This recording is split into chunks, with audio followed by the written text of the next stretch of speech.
everybody, this is Nerf Gun Reviewer 331 here today, and for today's video, we're going to be going over these Buzzbee shells. What I have in my hand here are two resin-printed Buzzbee shells, as seen here. This one reminds me of chocolate, and this is just a black resin. So, these are both made with a resin 3D printer. And basically, I will leave the file link in the description below. But here they are. So, your ordinary Buzzbee shell without the air restrictor. Comparison with this orange Buzzbee shell. There is slightly no difference at all.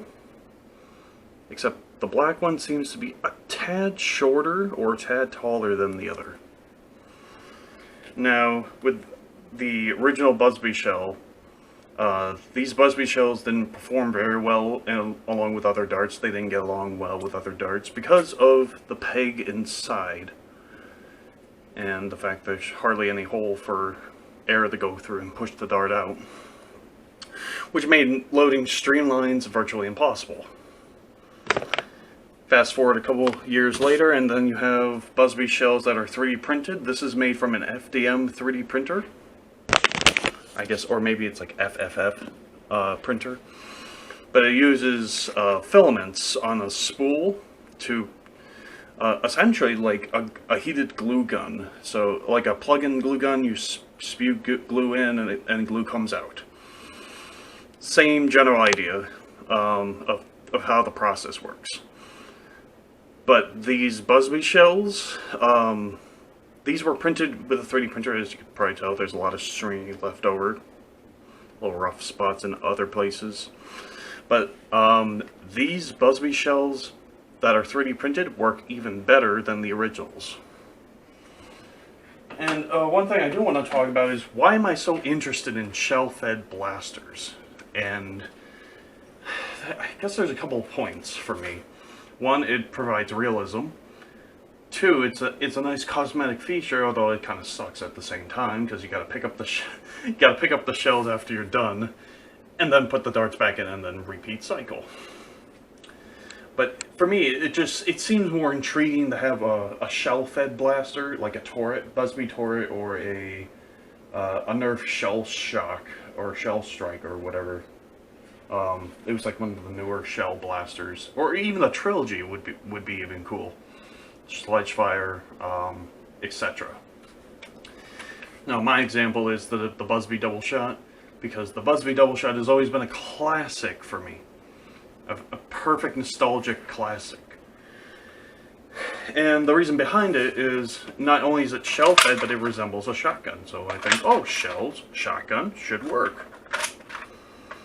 Now, I'm going to load in, if I can, I'm going to load in two of these 3D printed darts, or Buzzbee shells. Just going to aim it right at the wall.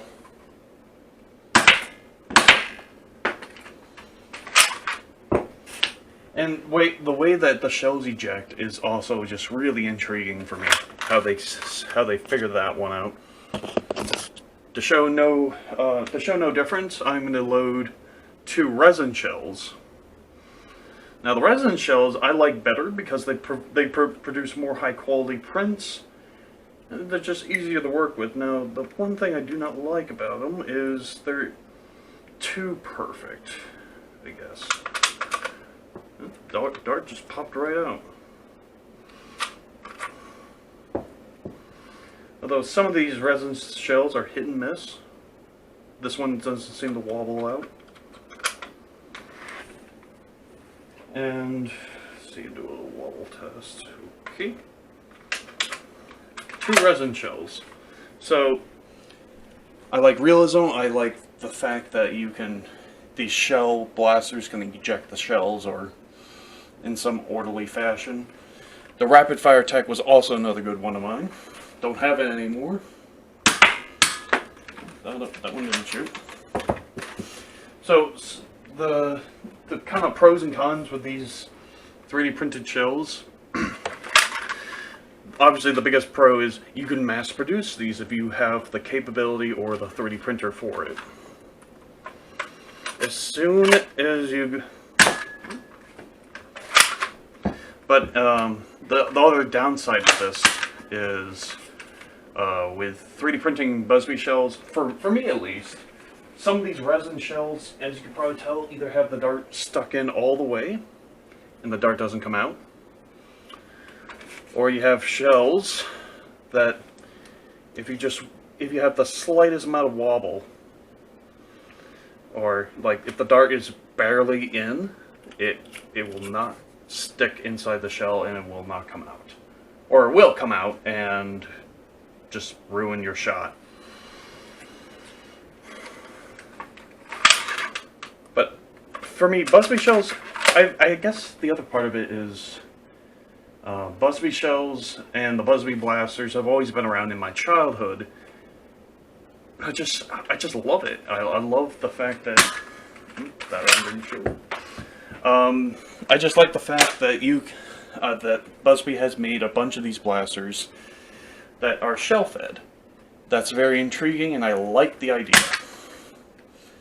However, in a Nerf war or any Nerf battle of any kind, it'll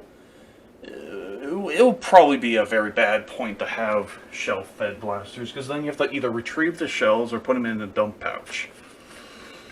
But regardless, I just love these 3D printed shells, and I will put the file link on Thingiverse for these for the Buzzbee shell template. I did not design it. I simply printed it to show it off. And that's it for this video. Just me rambling on about why do I like Nerf shell-fed blasters more than the magazine-fed blasters. And, well, I guess that's about it. So, thanks for watching, guys. Hope you guys enjoyed the video, understood the video. This is Nerf Gummy Reviewer 331 signing off for today. Hope you guys had a good day, night, life, and everything else. Please comment, like, subscribe, and I'll see you guys in the next video.